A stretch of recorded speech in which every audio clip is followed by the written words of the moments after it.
maanta waxaan ka hadlaynaa sida loo bedelo sawirka background-ka ee desktop-ka ama shaashada kombiyuutarkaaga kuu saaran.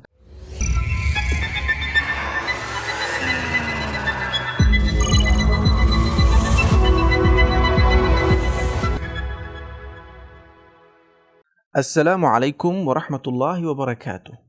Waxaad ku soo dhawaataan janalka Some Skills. Maanta waxaan ka hadlaynaa sida loo bedelo sawirka background-ka ee desktop-ka ama shaashada kombiyuutarkaaga kuu saaran. Operating system-ka aan adeegsanayno waa Windows 10.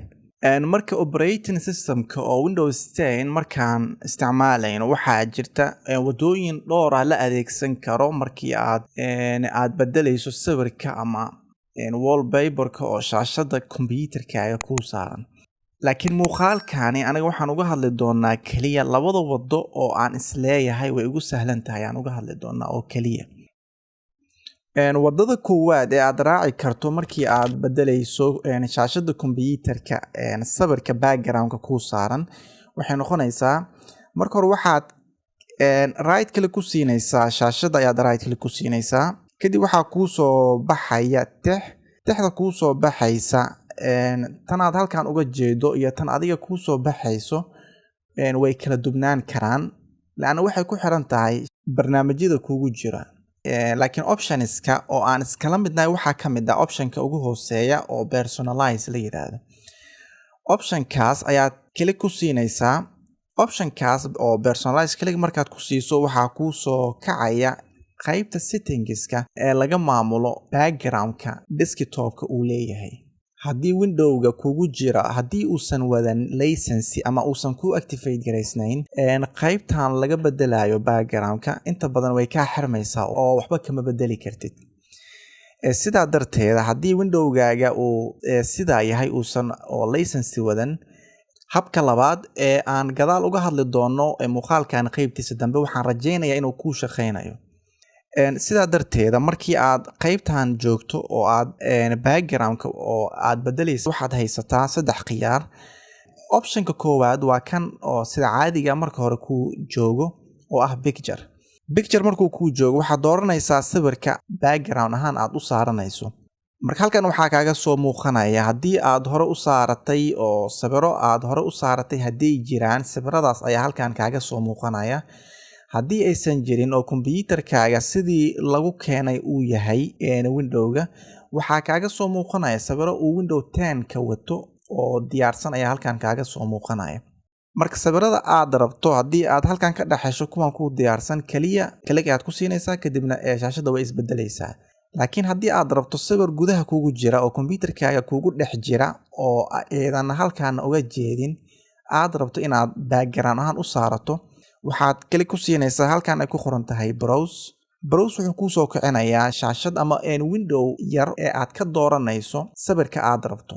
Sawirada aan rabo meesha ay ku jiraan waa u joogaa kaliya waxaad sameynaysaa sawirka aad rabto double click ayaad ku siinaysaa ama click ayaad ku siinaysaa kadib choose picture ayaad click ku siinaysaa. Click markaad ku siiso sawirkii aad dooratay ayaa background ahaan shaashada kugu koraya. Optionka labaad ee aad haysato waa inaad doorato solid color-ka waa kalaro aad background ahaan u saaranayso shaashadaada. Solid color markaad doorato waxaa kuu soo baxaya kalaro diyaarsan. Kalaradan diyaarsan haddii aad ka dhaxasho kalar ku cajibiya kalarkaas ayaad dooranaysaa kadibna shaashadaada background-ka kuu saaran wuu isbedelayaa kalarkaas aad dooratay ayuu isku bedelayaa.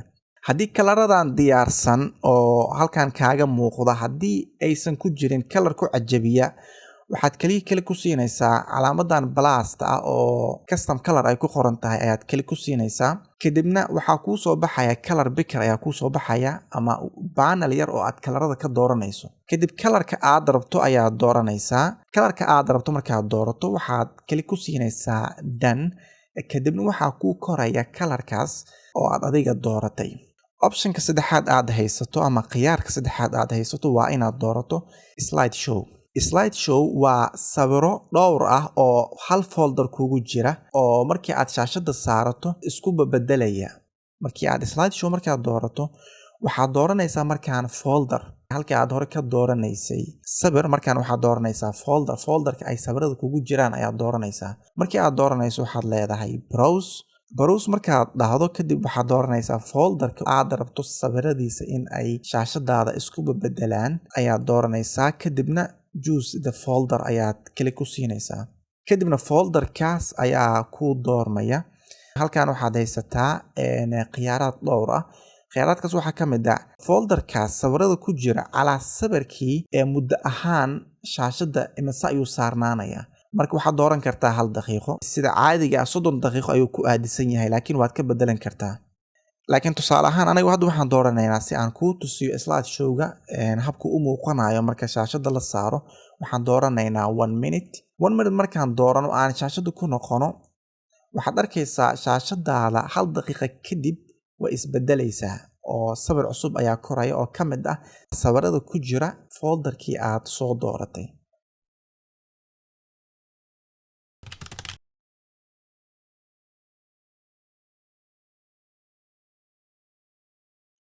waxaad tagaysaa sawirka aad rabto inaad saarato, folderka uu kugu jiro ayaad tagaysaa.